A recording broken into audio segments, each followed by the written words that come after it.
Okay. on? We're not. Are we started yet? I just No. did. Just now. It is now. I'm so sorry. I looked at the time. I was like, oh no, okay. Afterwards. Okay. Okay. We'll be talking about having a conversation right here. And like, oh wait, it's on. That was published. Everybody. Everybody heard that. Our opinions on different drinks and whatnot. That's right.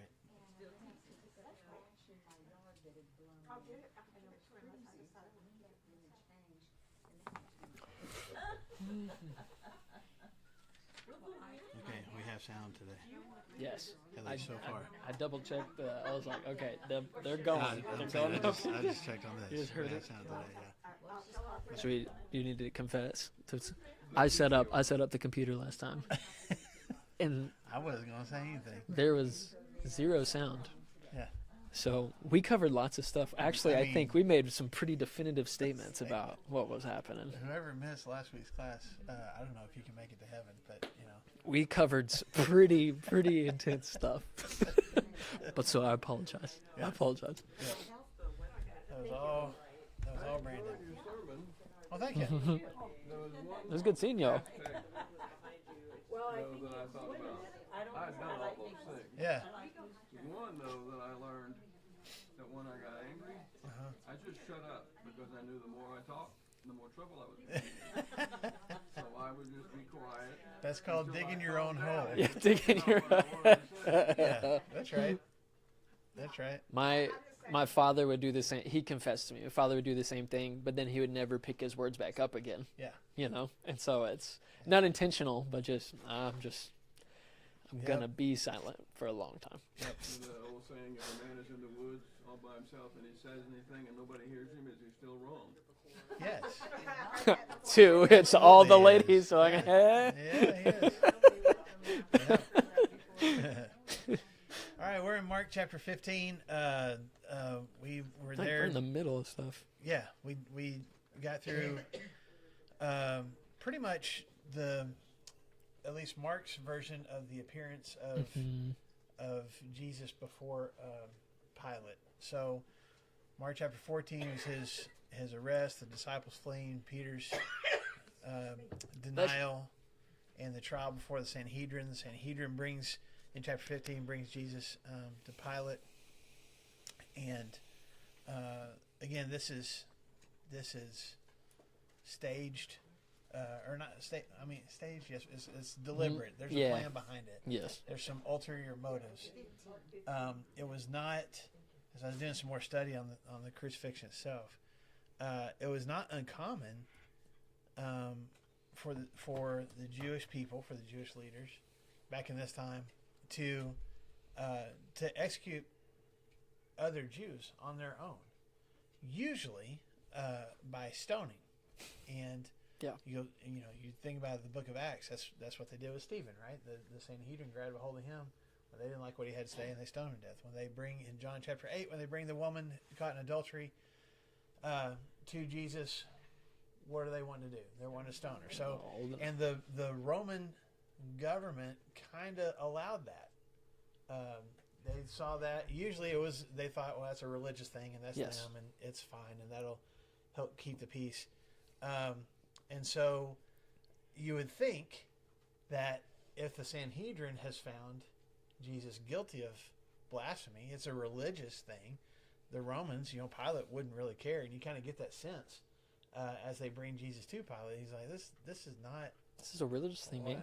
This is not under my jurisdiction, and would have been fine for these guys to take Jesus and stone him to death.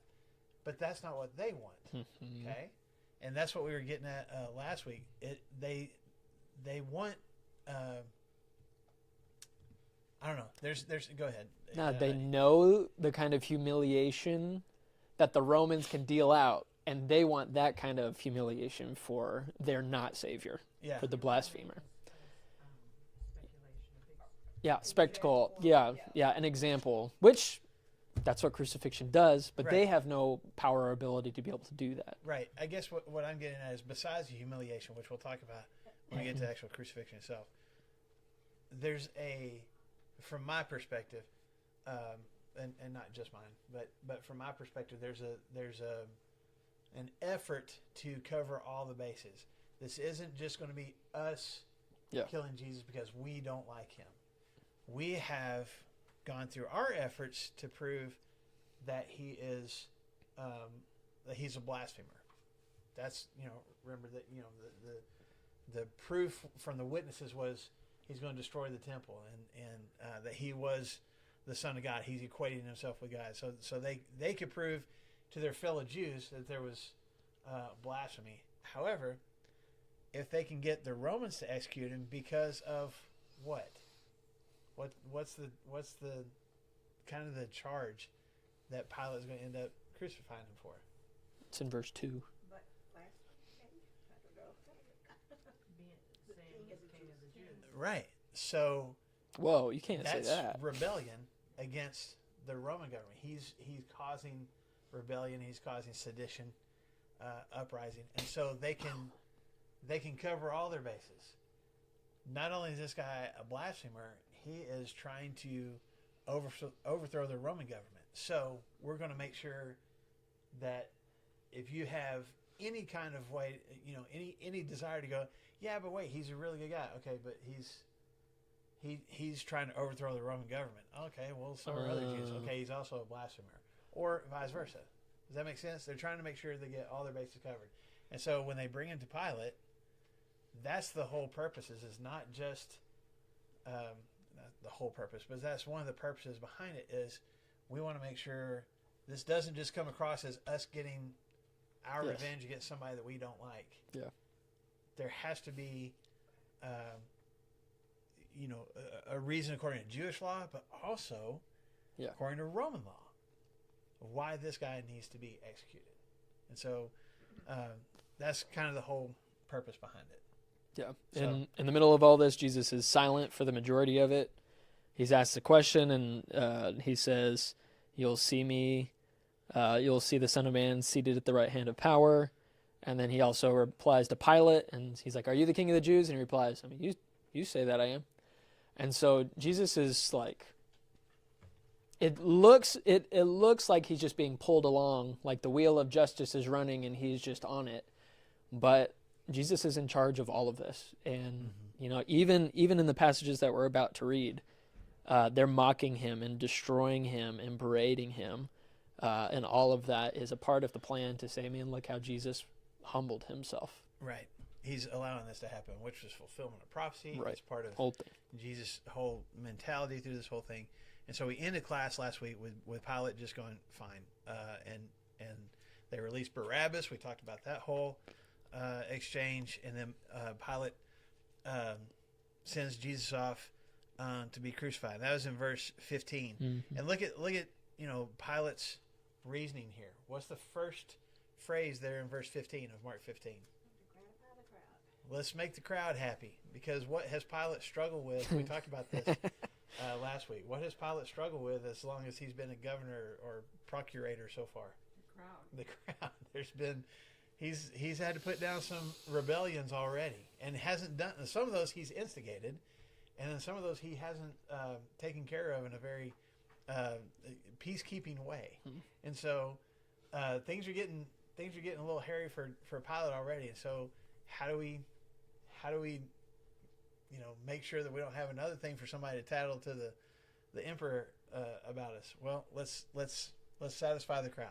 They want him, they can have him. Okay, so verse 15, Pilate released Barabbas to them, and he had Jesus flogged and handed him over to be crucified. And we did this is right where we ended class last week. So we don't have to go into a whole lot of details about this, but again, Mark just there's some things that Mark just breezes through, assuming that you already know what he's talking about, or assuming that's not really he doesn't want to spend a whole lot of time on that particular detail.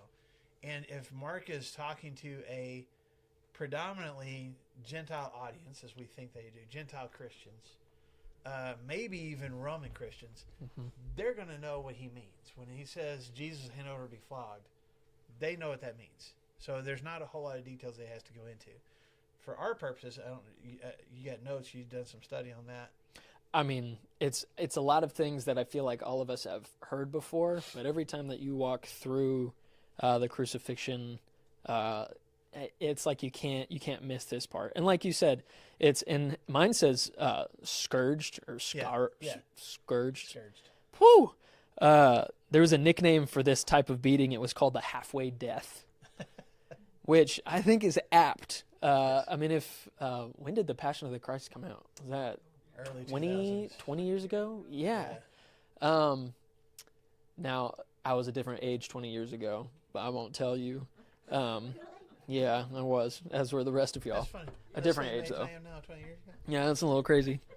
But I remember sitting there because Mom wasn't going to take me to a theater to go and see it. And so we waited until it was on VHS. I think it was VHS Wow. at that point. I know. You knew I'm what a so VHS old. tape I'm so was. old.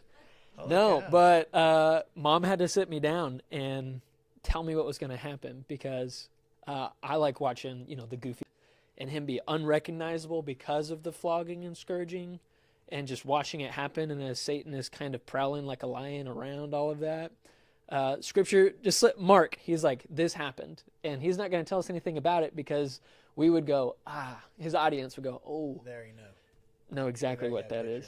is. And I mean, we can do this in concert. They had a whip that had multiple prongs on the end that were either pieces of bone or metal, and they would. It was It's called a flagellum, I think, is what it was called. It was a stick, Like a almost rod. like the stick part would be about the size of, you think of like a police officer's like Baton. nightstick, yeah, the baton kind of thing. It'd be about that length. Then it'd have a bunch of leather straps attached to it, and at the end of each one of those leather straps was either a piece of metal or a piece of bone, sometimes a piece of rock. But they would tie those things in there. So that's Yeah, they would tie him. They would tie him to a post, just like in the Passion of the Christ. They would tie him to a post, and then they would flog him basically until he's about to die. Some people died from the flogging alone. I mean, I'm such a small guy; it would probably take 2 or 3 whips or something like that for me to actually start bleeding out because I'm so small. I don't have very much blood in me and stuff too. But the whole point, I mean, you are ripping apart the flesh, just shredding it. Taking pieces of flesh off because of it, as you like it's terrifying, but it grabs as it a hits. little piece of bone or piece of metal. Yeah, grabs Get and into then the skin. grabs, like holds on as it's coming back to, and it's flinging blood. I mean, in the Passion of the Christ, the guy that's doing it, he's Getting blood on himself. looks like he's dripping, and it's from Jesus or the person that's being scourged, and it would not just hit the back. They're looking. I don't know if it was a goal, but it was you're seeing tendons and bone, especially the bones that would be up here where he would be carrying the crossbeam of the cross up here. And think some of those things, they're not just localized right here to the back, but coming and whipping around and getting pieces of his stomach and stuff too. Like, I think there was some criticism back in the day that the Passion was, man, we're spending a little bit too much time on that. Like it was gratuitous. Like it was gratuitous, and maybe that's the case. But I do think that it fits within Scripture that he was marred to almost be like beyond human likeness. It was not uncommon especially for the Romans, with the people that they were sending to the cross, to flog them first. That was just Standard commonplace. practice. So this is when they're saying crucify him, and Pilate's saying, okay, well then we'll crucify him. Just part of that process. When it says they hand him over to be flogged, it was, that's just what you did. As far as the Roman soldiers were concerned, this is not uncommon. So, but it would be that flogging could be just like later on we're going to see the soldiers kind of taking them themselves. You don't know for sure if the flogging was probably more public. Like it could have been pretty close to where the crowd was, or maybe out to the side a little. So it wasn't necessarily, hey, let's take them off to the side and or in this other room where nobody sees it, or back in the prison where nobody sees it. It would be on a public display. There was the whole process was not just about inflicting pain; it was about inflicting humiliation and proving that you are weak, that we are stronger, that you are under our control, and we can do whatever we want to with you. That was the other piece of this. But it was, to your point, they didn't want. The goal was not to kill him with the flogging. It happened occasionally, but that wasn't the goal. The goal was just to inflict pain before the actual crucifixion took place. Yep. So, yes, ma'am. Do you think that maybe they did a little extra because it was Jesus and not a regular man? I mean, there's that possibility. The question being, do you think they did it extra because it was Jesus?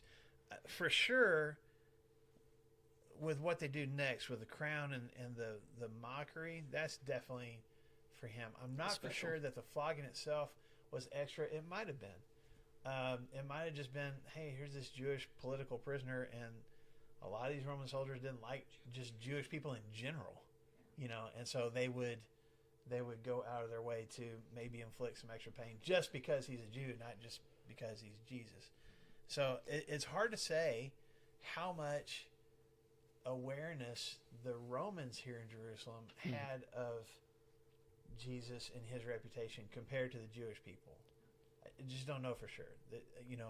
Pilate, it seems like Pilate doesn't really know much about him. He tries to release him a couple times. Yeah, Matthew talks about how Pilate's wife sends him a message that says, hey, I had a really bad dream about this guy, and you need to be careful, how you deal with him. So I don't know that, and is it in Luke, I think, when Pilate sends Jesus to Herod, because he finds out, oh, this is a Jewish guy, and he's from Galilee. Well, we need to go back. Herod, it's Herod Antipas, and I don't want to go back into all that history, but it's the Herod that's in charge of Galilee. He's like, well, I'll just send him to him, because Pilate doesn't know.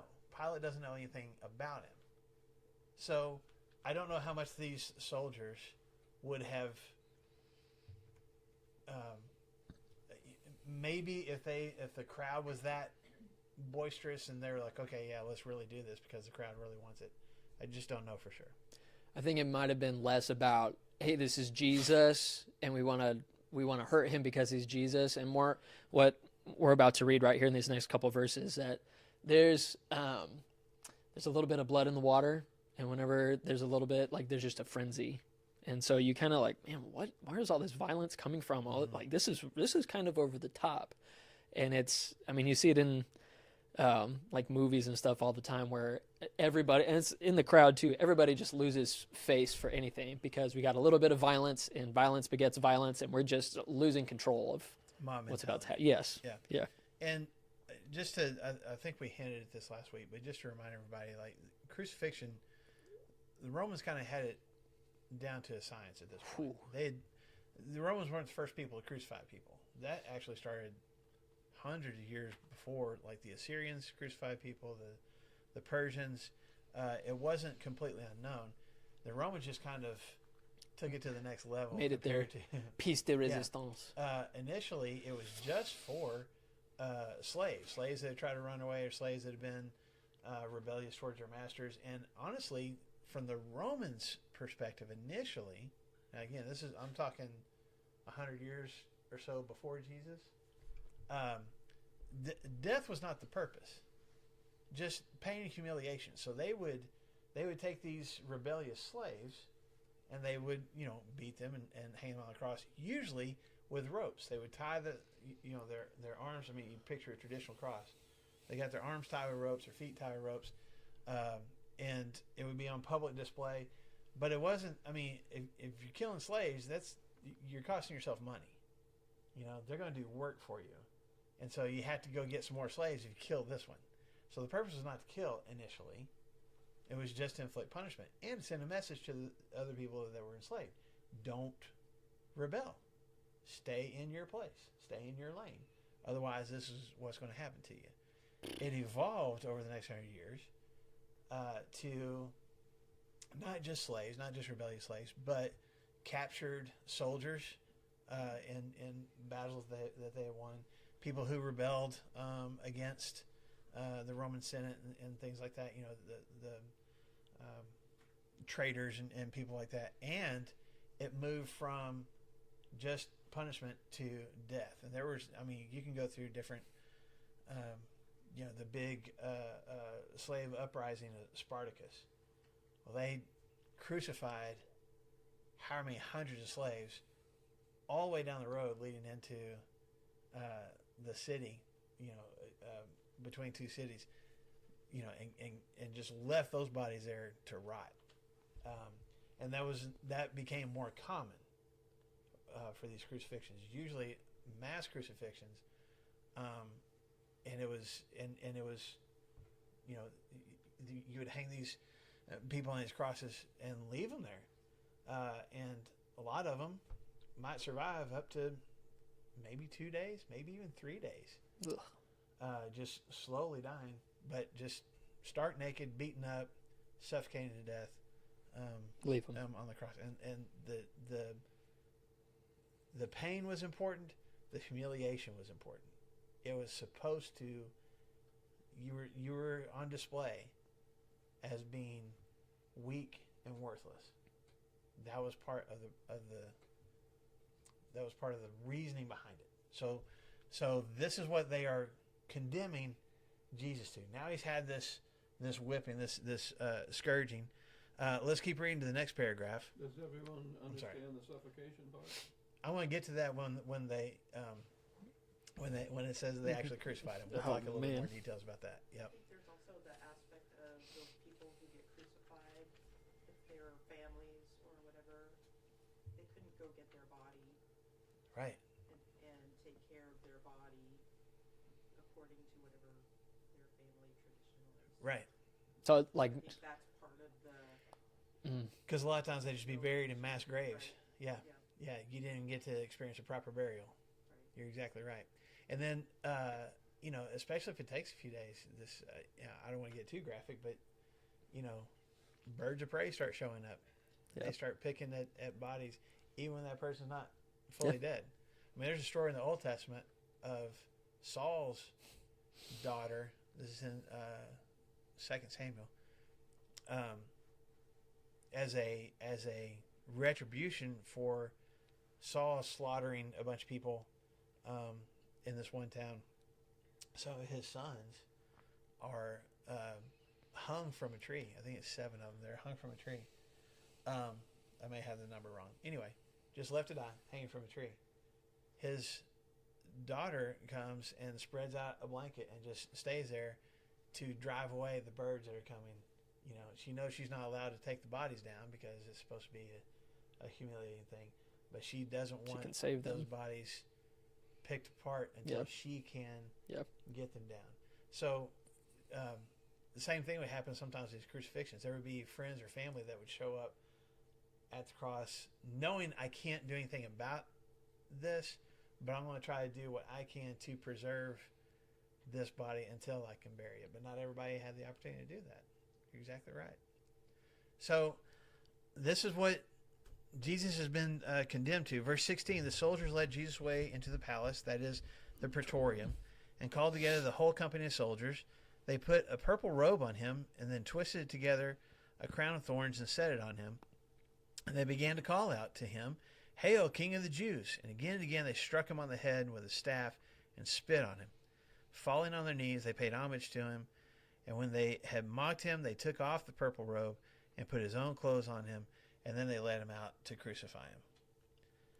So, just real quick, Mark, here's a detail that, like, I don't know if that matters, but, the soldiers lead him away and he says the palace, and he's like, that is the praetorium. And so, mine says, what does that mean? yeah. Oh, yeah. Yours says praetorium, the actual, okay. Mine says, I guess it qualified it. The ESV said, that is the governor's headquarters, with a note that says praetorium. Yeah, the Latin like, word is the praetorium. That's where the governor lived. And so there's been a couple, I can't remember when you went and had your semester abroad. Did you go to Jerusalem? Yeah. Okay. Are you able to see where these potential locations could be? Once we get to 21, I'll talk a little bit more about it. Okay, so there's 2 places. There's one place that was considered to be kind of Pilate's headquarters in Praetorium for a while, Yeah, and I don't think and I they went there. decided now that it was that it wasn't that. It was this other building. It used to be Herod the Great's palace. So we talked about Herod the Great, the one that built the temple, built a big palace for himself. Obviously, he's dead at this point, and Pilate had kind of moved into that building, and that was kind of his headquarters for whatever that's worth. But these soldiers, they put a purple robe on him. Why is that significant? Royalty. Okay, you got to have money or power or both to wear purple. And how nice of them to be able to supply the King of the Jews with royal colors, right? Yeah. It was the whole process to get purple dye back in this time. There's only a couple places to get it from, and it was just. I mean, there's certain snails that like produce shellfish or something. Yeah, there's different animals or different plants to produce it, but it's such a tedious process. It made it so expensive, and so that's why purple was the sign of wealth and the sign of power and royalty. So they put this robe on, this purple robe on him, which I don't know where they got it from because soldiers wouldn't have probably. I mean, if it's in the governor's headquarters, there's some kind of. I mean, snagged one. yeah. I mean, Pilate's it's like, coming "That's in my there and robe, stuff. man." Yeah, yeah. He's like, oh, hold on. I said he could go, but now you're gonna put him in like my own robe and clothes and stuff. But why are they doing that? Humiliation. Yeah. Okay, Mock. because what is it that he is being accused of? Being the king of the Jews. So if you're the king of the Jews, well, we'll treat you like the king of the Jews. So they give him a robe. They give him a purple robe because that's what Jack made kings. it sound once out of thorns. What kind of thorns were it? Honey locust. Honey locust. Is that the huge ones? Yeah. Golly. Yeah. Put it on a purple robe and put it in the front of the church.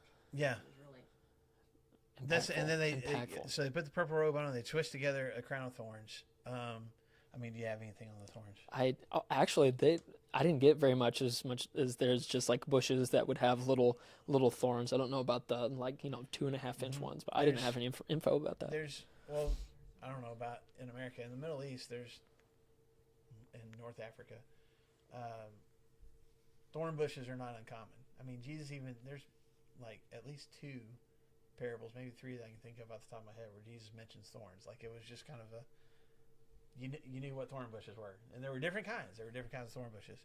So there's different species of thorn bushes. There's one that's called the Christ thorn. Because it's native to the area of Judea, that people think this is what it was. There's a fish in the Sea of Galilee that's called St. Peter's fish. Yeah. I'm like, well, that's convenient because I'm like, no, we call it that because you're like, okay. Yeah. So, but the branches of this particular thorn bush are bendable. You can twist them in different shapes and stuff. The thorns themselves are for the most part about 1 inch long, so not huge, but they're very very sharp, but also very sturdy, strong. They don't snap off easily. Mm-hmm. There's some, I think what you were talking about, Jack, or some of these that are much more. It's almost like needles that are probably at least a couple of inches long. That could be it too, because those are found in that area as well. So this isn't basically what I'm saying is this isn't like your little burrs that you get stuck in your clothes when you're walking through. Or even rose stems put together. Right. It would have seems to me that it would have had to be almost pushed in his head because to stay on during all this flogging and stuff. Probably. And they don't care about that. Yeah. I know, but I mean, Right. That's what I'm saying is they don't care, so shove it on. Yeah, you know. but in the Roman culture, your kings, your champions, they would give them that. You've seen Wreaths. pictures of the laurel Yep. leaves that they would fashion to a crown. That is what they're doing, except they're using thorns instead of these soft, thick leaves. It's a mockery. inflicting pain, and it's a mockery as well. And they're calling him the King of the Jews, and they're hitting the guy a stick, and they're just hitting him over and over. They're saluting him, "Hail, King of the Jews!" Mm-hmm. They're bowing down to him. And then they're spitting on him, which Striking him with I mean, that's not obviously it's not the most painful, but I mean, That's the humiliating. that's part. one of the few things that when I get mad, I get quiet. I don't stay quiet if somebody spits on me.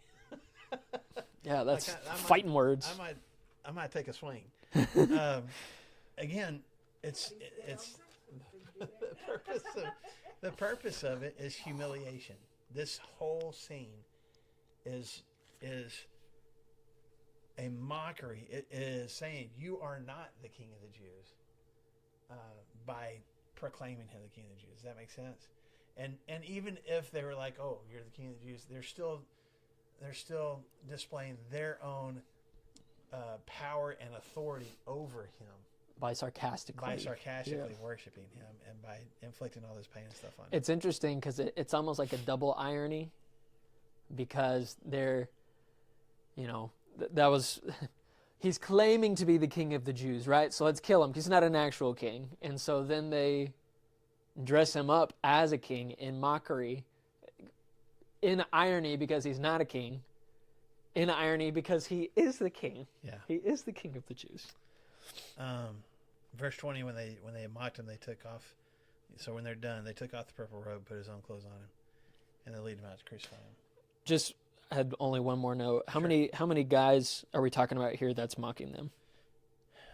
It says, I feel like it says the whole company. So, man, I didn't look that up. It's not a full, legion. It's not 1,000.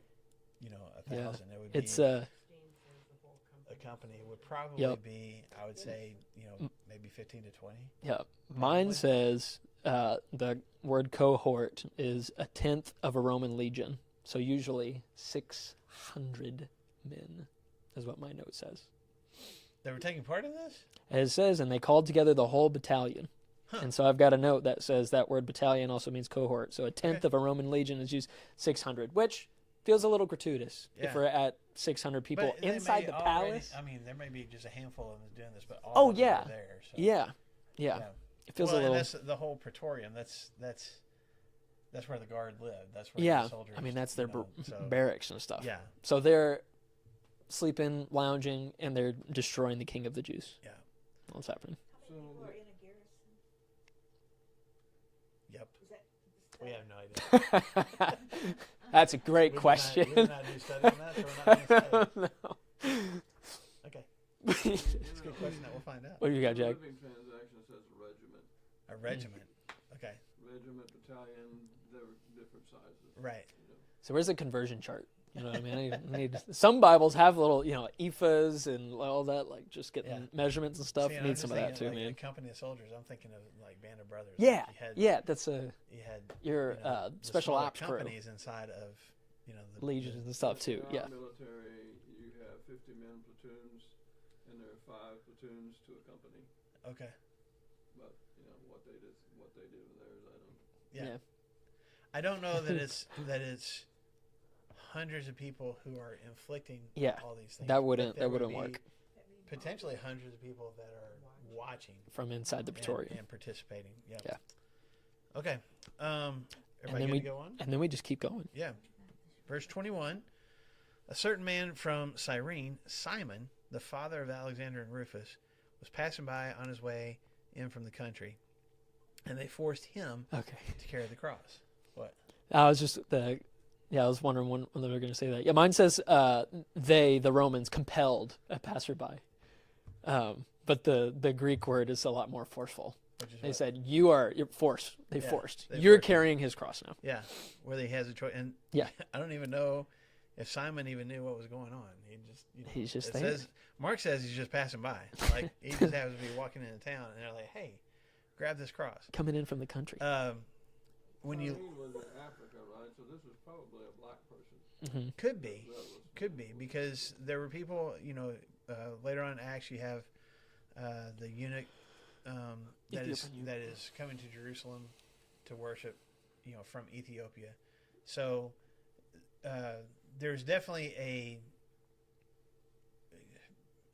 I won't get into the long history of why there would be Jewish people in North Africa, but There's a presence there was there. a definite presence there that probably, or at least there's a strong possibility that Simon could be a black person. But he's from Cyrene, which is in northeast Africa, on close to the coast. And they forced him to carry the cross. You get some more details in some of the other Gospels that the reason that they forced him to carry it was because Jesus was struggling to carry himself.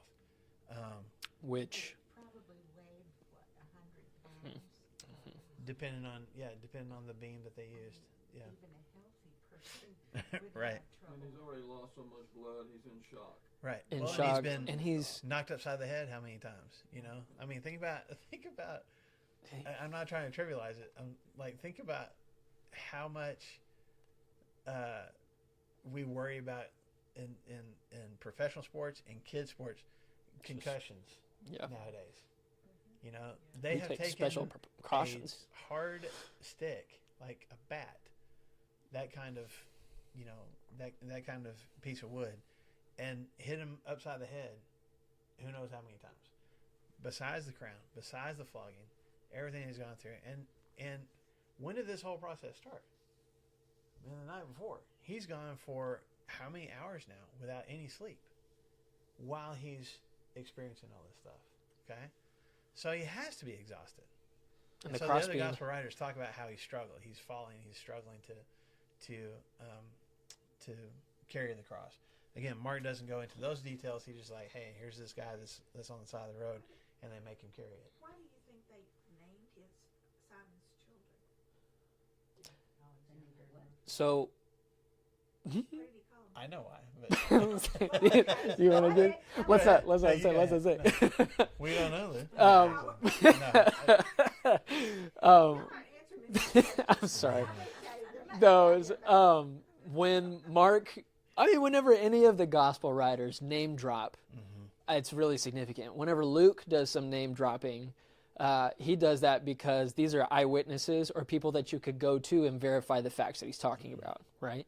So there is no reason for Mark to say the names of any of these guys unless they are significant, became significant, or they're significant to the original readers.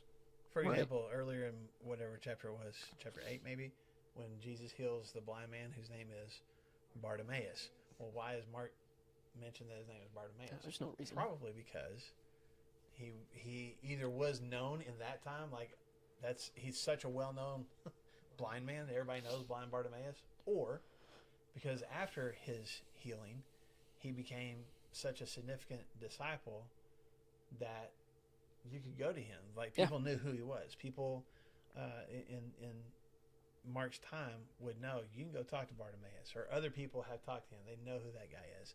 So, to Brandon's point, when you see, several gospel writers talk about this guy, Simon from Cyrene. But Mark is the one that goes, that's Alexander and Rufus' dad. And the original readers would be like, oh, but we're like, Who's that? Yeah. So, go ahead. I jumped in. No, you're good because No, I'm you're just good. I'm just turning to it. Well, go ahead and turn to it. We there's not very much known about Simon.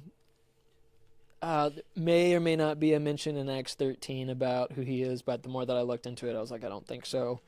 But if we're talking about Alexander and Rufus, if you scooch all the way to the back end of Romans chapter 16, which in Paul's beautiful letter to the Romans, he's got this wonderful gospel laid out via his lawyerism, like just showing how Jesus, like showing the gospel through all that. And then most people skip chapter 16 because he's just like, hey, say hey to this guy, and this person's great. I think this person is a That's like 20 son different to people. me. Where Yeah. Like, say hi, say hi, say hi, say hi. yeah, say hi. which means nothing to us, but it means everything to the Romans because Paul is name dropping and he's saying these people, and you're like, oh man, like this But is also cool. because Paul has never been to Rome. Yeah. When he writes Romans. So for him to name drop all these people, you'd be like, oh, well, Paul knows these people or knows these people that knows these people. Like, we're okay. And so in verse 13, is that where you would start? Uh-huh.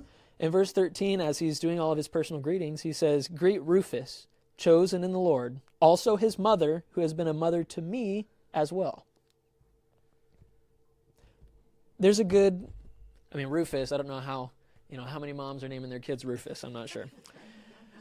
Yeah, just that one. And apparently Paul's friends with that lady.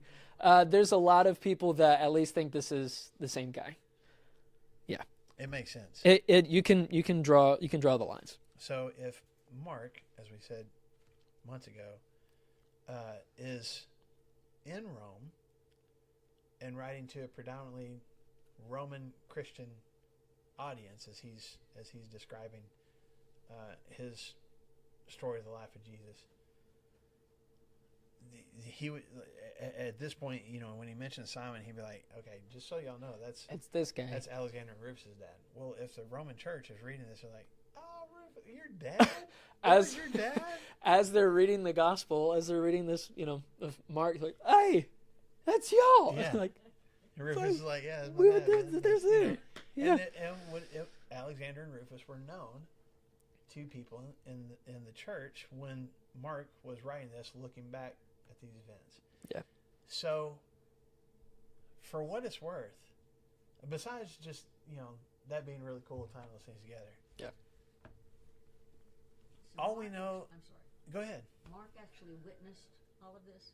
No. The crucifixion Mhm. could have, It's because possible. we talked about how he could have been the kid that was in the garden when Jesus was arrested that ran away naked. So he was if he witnessed it, he was probably a kid, and there's possibility that his family had at least some wealth, maybe even supported Jesus in his ministry, because the church is meeting in Mark's house, I guess his mom's house, Mhm. or whatever. Later on in Acts, once the church started, they start experiencing persecution. That's one of the places that they're meeting in Jerusalem. So it's quite possible that Mark, even as a kid, might have been in the crowd watching all these things happen. But at some point in his life, he becomes connected with Alexander and Rufus, who Paul also knows when he's writing to the church in Rome. So let's put those To things me, together. what's significant about that is, and we don't know anything for sure about Simon except what the Gospels tell us. He's from Cyrene. He's forced to carry the cross. Does he even know who Jesus is? Doesn't seem like it. Doesn't seem like he has much awareness. He's coming in from the country, is what mine says. Yeah. He's just So he's probably one of the people who has come into Jerusalem for the Passover. We talked about how the population of Jerusalem has swelled during this time. All these out-of-towners that are coming in to celebrate the Passover and the Feast of Unleavened Bread. There's people who are there's no room in town, so they stay outside of town. And we come in, to the temple to worship and do the different things that are required during this festival. That's probably Simon. He's probably from out of town and has just come in town, maybe recently, and doesn't even know about all the different events that are happening. He doesn't maybe even know about he wasn't there for the parade when Jesus came into town. He wasn't there for the knocking the tables over and all the different things. He's just in town for the Passover, and comes walking into town, heading to the temple to do his worshipful things. the Romans. And there's a compel- huge crowd, and he can't get there because just the way the city lays out. The Praetorium, you would have to pass by it to get to the temple. So if they're bringing Jesus out of the city, he's trying to get in. Bad time to He's try and come in. He's just on the side of the road waiting for this entourage, this mass of people, and these criminals to pass by so that he can go on about his business. And all of a sudden, the Roman soldiers are grabbing him and going, "You carry this piece of wood for this prisoner." I mean, it could have been that Jesus, stumbles and falls a little bit, and he's like, "Man, I'm done with this. You're going to help him." Yeah. That simple and easy. But the impact, I'm sorry, before I lose my train of thought, I really want to hear what you have to say. The impact that it must have had on Simon, that now, if we assume, I don't know, 20, 30-ish years later, his boys are not only Christians, but leaders in the church. What does that tell you about Simon? It made an impact. It made an impact. Carrying Where Jesus' it's cross. quite possible that Simon, because of that experience, became a believer and raised his family. His whole family became believers, and it started on that road carrying the cross of Jesus. Yeah. Crazy. Well, I was just going to say that it says he was passing by Mhm. on his way from the country, so we don't even know why he was headed that way. No, we He don't might know for not sure. have been going to the temple. No, you're right. I mean, he's just trying to get Yeah. in town while this Passing by. huge crowd is There's coming. another crucifixion that's happening Yeah. just go through. Right. Were the other two taken along that same route? They would have been. They would have So been. they may not have been flogged. They may have been carrying their own. I mean, Yeah. Yeah, if they're being crucified, they were probably flogged ahead of time as well, probably. But the gospel writers don't give us any indication about that. Probably not beyond recognition because Jesus Right. was hit in the head so many times. Right. There's definitely, going back to your question, Pam, it seems like Jesus has been treated worse than a lot of your typical prisoners, even those that are being crucified. Like, probably the other guys got flogged too, but he's the one that's had the rope put on him, he's been spit on, he's been hit with a stick. All this stuff that's happening all at once. I don't know for sure. I can't say that definitively. And if he carries his own cross, but he can't carry his own cross, I mean, they may expect him to because everyone else does. Right. That's the expectation. You're supposed to. Yeah. Yeah. And so, the others may have not been fetus. That's Yep. an indication that they probably weren't, if they were still carrying their own cross. Right. And probably not. There's some artist depictions of Jesus carrying the whole Entire thing. T. Probably not the case. He's probably just got the cross beam. Most of your archaeological evidence seems like either their arms would be already tied to this thing and they're it's on their shoulders and they're carrying it that way, Ugh. or they're just Strapped up. lifting it up on their shoulders and trying to carry this piece of wood as they walk. It's probably not the whole T. It would be attached to a vertical pole once they got outside of town. He's just carrying the cross beam. Does that make sense? Some people thought that was archaeological evidence that they would they would use the vertical beam as much as they could, because this is a cost thing. It's more costly to do this process than just a sword thrust to the heart, you know. And so it's a cost thing. Let's keep the vertical beams up, but each person's going to carry their horizontal beams. Right. And then we'll strap them up once they get there. Right. And that's why crucifixions were reserved only for certain Right. prisoners. It wasn't for everybody. Right. So, yeah. That was a really long answer to your question about Simon. I don't even remember what your question was. Her question was about... No. Yes, No, but... it's so long ago. It's about Alexander and Rufus. And Yeah. that's, I think... That's important, though. I do think that's important. I think there was a Christian artist, this is 30 plus years ago. It might have been Ray Boltz, but I can't remember for sure. That basically wrote a Christian song he didn't ever use the word Simon, I don't think, but from Simon's perspective. And he depicted it as he's there with his boys in Jerusalem and he's got his lamb to take to the temple, and then in this whole process where he ends up having to carry the cross, like his whole thing to his boys was watch the lamb. As we're going into town, watch the lamb. Make sure you don't let go of the lamb. But the phrase was watch the lamb, watch the lamb. And then they end up, while he has to carry the cross, they end up accidentally letting the lamb go. The lamb escapes. And then, they're feeling bad about that. And then he's like, pointing with the cross, he's like, watch the lamb, Anyway. I'd it's a really cry. cool thing. I would cry. So, okay, verse 22. They brought Jesus to the place called Golgotha, which means the place of the skull. This is on a hillside outside of town. Anything that you want to share about that? Can I confess something to y'all? Yeah. I was disappointed when I went to the Holy Lands for a couple of reasons. First, that people are the worst, because there's a lot of these big places that are like, man, like Golgotha, the place where Jesus died. I would love to have seen almost like kind of a deserted hill right outside of town, and like not you see in the movies. Yeah, and not the crosses, because those would have decayed in 2,000 years and stuff, but some, artistic representation or something like that.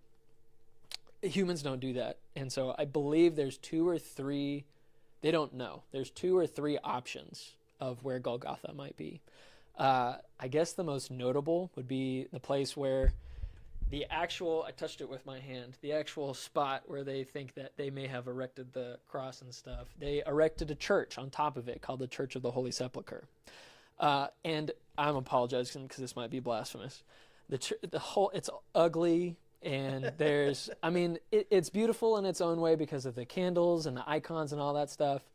But I cannot picture at all what this is supposed to look like, because it's like, here, touch the rock, because that may have been where Jesus bled, was like this rock right here. And it's encased in glass, and they have some representations, and then they have like a space underneath it where that may have been where Jesus was like laid and stuff, but there's lots of evidence that shows that that's probably not the place. This is not where all that happened. So I was profoundly disappointed by going to the Church of the Holy Sepulchre. But let's not put a giant church on top of that. Another spot that we went to, which is what I'm saying, I don't know. You could kind of look at the rock formation, and it almost looked like a skull in there. But that, too, was unimpressive, because from here to the apartment complex that's right here, there was an apartment complex on the other side of Golgotha. Yeah, and so, I mean, you know, they're building the whole city around it and everything, and it's right outside of where they said it was the garden tomb, but we can get to this later of, like, there's a couple different places where they think the garden tomb may have been. Anyway, it's not a good place, though. And, yeah, commercialized is probably more the word. Not super holy, I think, although people are trying to be holy by erecting churches and icons and stuff on top of it, but, yeah. Yeah. The what? Plymouth Rock. Yeah. Was it super commercialized? Well, it was Plymouth before Rock. these bars, and you know, it wasn't all that big or Yeah. significant. Yeah. It's just kind of was there. just there. Yeah. Have you ever seen Mars Hill? You weren't impressed by Mars Hill? No, I wasn't. I was like, What is no, this? I'm It's from the land of hill. Okay, yeah. No, it's definitely That's not not. a hill. It's definitely not. So, but it's a place, you know, kind of, it would have been, at least back in this time, a little bit of an open area. Mhm. Place of the skull, the Golgotha. It would have been, again, for the purpose of display. Verse 23, they offered him wine mixed with myrrh. Anything about that? There was some stuff that I read that in the Talmud that they would say that if a person is about to die, give them some strong drink Right. as a mercy. Yeah. So basically, this trying to, I mean, it's not necessarily trying to knock him out, but at least Like some narcotics he's almost. Yeah. Yeah, trying sedatives, to narcotics ease the pain almost. a little bit. Yep. Which, just notable, it says that he did not take it. Could Jesus have taken it? For sure. But kind of to Pam's point about like his, you know, was the flogging more? Was the mocking more? Jesus is going to take the full weight of the suffering, and he's not going to dull it with anything else. Yeah. Right? Could he have taken it and lessened the pain at least by a little bit? Probably. Jesus refuses that because he's going to take the full wrath of God He's on going the to cross. fully experience Yeah. everything that he's going to experience. And Yeah. then verse 24, and this like this in all the Gospels, but Yeah. it just so matter It's- of fact of Mark. And Yeah. they crucified him. They crucified him. Dividing up his clothes, they cast lots to see what each would get. So, Man. I know you guys, we have time for this. For the most part, we know what the crucifixion looks like. But I was reading a really cool journal article yesterday where, I don't know, this is probably back in the late 60s. Somebody's doing an archaeological dig somewhere in the area of Jerusalem and found a tomb with the remains of someone who had been crucified. And so it finally, you know, there's kind of different depictions over the hundreds of years. These ancient documents have kind of described crucifixions, but they actually, like, this person died by Via crucifixion. Matter of fact, one of the, if I'm not mistaken, one of the spikes was still Embedded in the heel because it had probably, when they were hammering the spike into his feet, they think that it hit like a knot in the wood, which bent the spike as they're hammering it in, and so it bent where they when he died they couldn't pull the nail back out. So they just left it in, just pulled him off the cross with the spike still in his heel. And so these remains, they've done scientific research, they've analyzed, and they can figure out this guy crucified, and here's what that would have looked like. If it's the same one, I can't imagine they would find two. But Yeah. it's It's a very famous thing. okay. I Then just- in a museum in Jerusalem in the inner city, they have that piece, and it's an actual piece of bone with Yeah. a nail driven through it. Yeah. It's crazy. So it's small, you know. some but of our artist renditions over the years are not completely accurate, you know.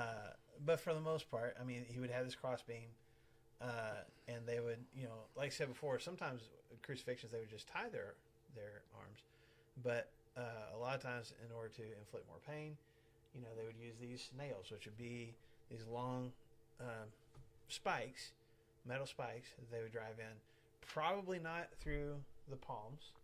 It would probably go through the wrist or kind of a little bit above the wrist, because they did it through the palms. Eventually, that's just going to Rip it all out. There's nothing really to hold your hand there. The way But your it'll- bones work, But it'll If you can't catch. hear it, it'll catch on your wrist bone, and so it'll stay in place more. And that's what the Shroud of Turin shows. Right, and then with the feet, you know, you see some artist traditions where one foot is on top of the other. This one that they found I don't that know. you're talking about, and was probably more typical, was the feet would be side by side. At least that one that in this museum you're talking about, and so they'd driven the nail through the two heels. Okay, so So it like, would be like your this, feet would kind of be turned sideways, and then they okay. would punch it through. and they your- would and they would send it through your heels, but they would do it in such a way you would put your feet up high enough where you'd be in kind of a bent position. Your legs would be straight. I know some of our pictures have Jesus with completely straight legs. splayed out. Probably more than likely turned sideways, nailed through the heels, and knees bent. And there was a purpose behind that. Okay, so we think about, you know, just the blood, and that's so important when we're talking about the crucifixion. What the purpose for that was, but for the Romans, the crucifixion itself, this is about inflicting as much pain as possible. Okay, so nailing this person to the cross in this way would put all the pressure, especially your legs already bent. It would put all the pressure on your torso, and as your arms are hanging, the longer that you hang there, your body would just start to sag, just naturally start to sag, and with your feet nailed that way, you could push yourself up, and there might even be a piece of wood there too, where you could push yourself up and get a breath, and you could stay there, they say, for, you know, maybe 30, maybe even 60 seconds, you know, initially, but that amount of time would slowly diminish, and your body's just sagging. As it sags, all that pressure on your lungs, you can't breathe. Your body weight is sagging into your chest and suffocating you. Does that make Suffocating sense? yourself. Yeah. And your lungs will start, because you can't get air, your lungs are starting to fill with fluid, and you really suffocate to death. That's what crucifixion ultimately did to you, was rob you of air. And every time that you try to push yourself up and get a little bit of a breath, then you would sag back down again and start this excruciating thing again. Not to mention, your back is against a wooden beam Ugh. that has been torn. Your back has been torn to shreds. Jesus is, you know, he's probably still got this crown on. He's been beaten multiple times in the head. He's been stripped naked, because that was the other piece of it. Make this as humiliating as possible, and hung on this cross to die. The other piece of this, is it Deuteronomy? Do you have a note? It's Deuteronomy, I want to say 21. I didn't write it down. Oh yeah. And I think other gospel writers mention it, but Paul mentions it for sure. But Deuteronomy 21 specifically talks about how it is an abomination. It is an affront to Curse. God. You are cursed by God to be hung from a tree, and, you know, in order to die. And so The Jewish people around would have that that's in their mind. going through their minds as they're looking at their not savior. Yeah. At the So that's blasphemer. why when they find remains of even this skeletal remains that they found, that guy's legs have been shattered.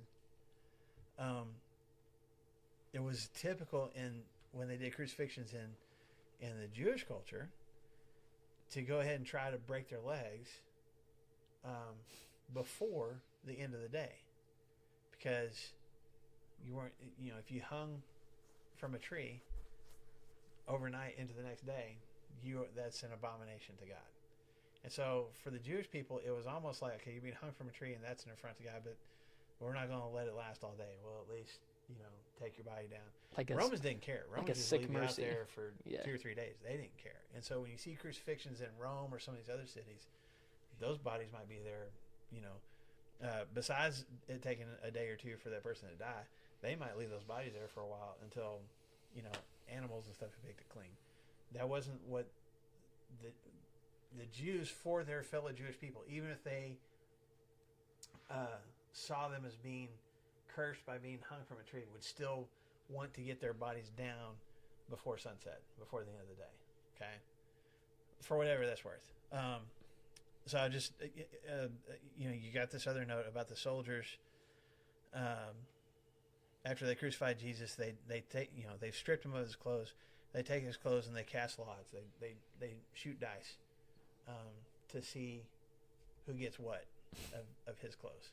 Okay, and that's kind of their final mockery of him. I have a question. Yes, ma'am. Does it ever say how high this cross was from the ground?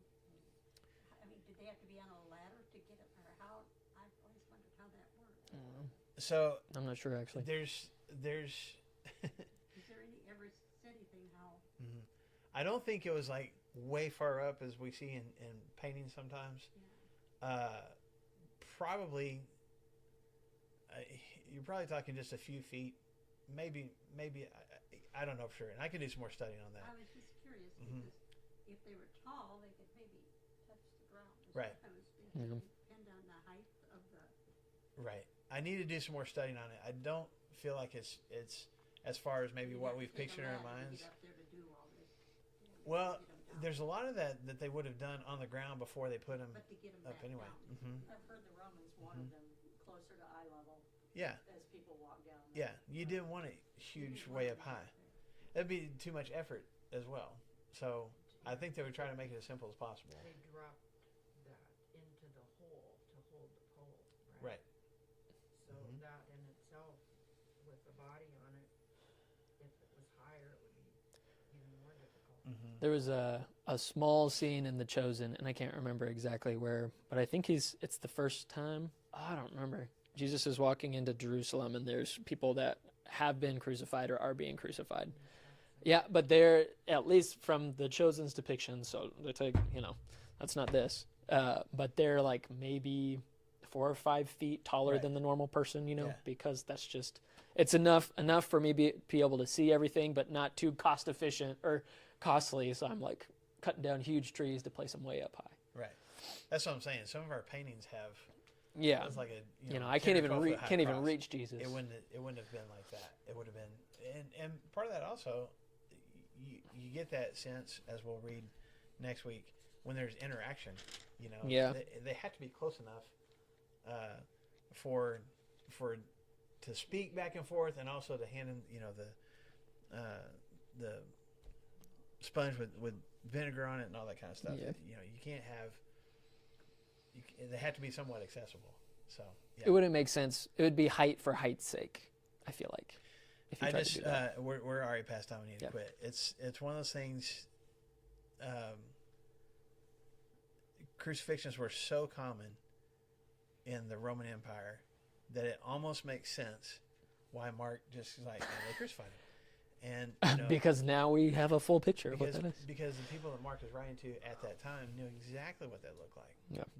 They might have even personally known people that had gone through that, so it wouldn't be completely uncommon to them. It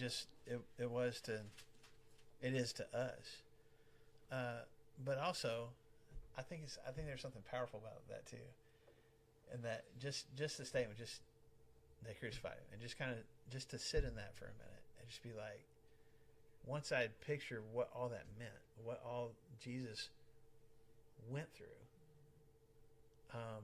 for me, it's just so humbling.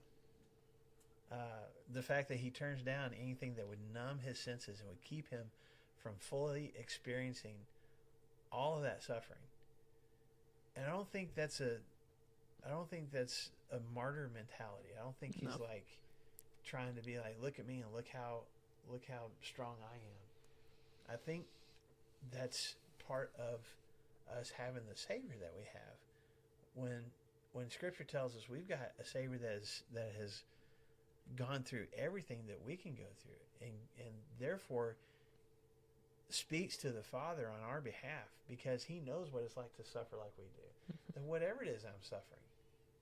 I mean, there's sometimes we suffer through things and somebody else suffer through that, but it's not as hard as it is for them as it is for me. And, you know, I think there's something about Jesus, like, I want to fully experience all of this hurt because I want to connect with all the people in this world that experience hurt too. Does that make sense? The way it makes sense in my head. I don't know if I'm saying it well out loud. So I want to finish with that today as we just see this quick sentence, and they crucified him.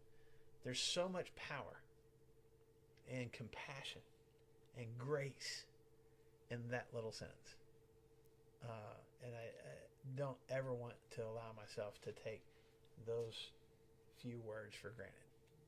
So it's a good place to put a bookmark for next week. Yeah, because then we'll have the actual death of Jesus that we'll work through next week. Yeah, so we'll talk about that next week. Okay. Thank you guys. Thanks for your time today. What about the darkness? That descends. That's going to come later. Mm-hmm. So we're going to talk about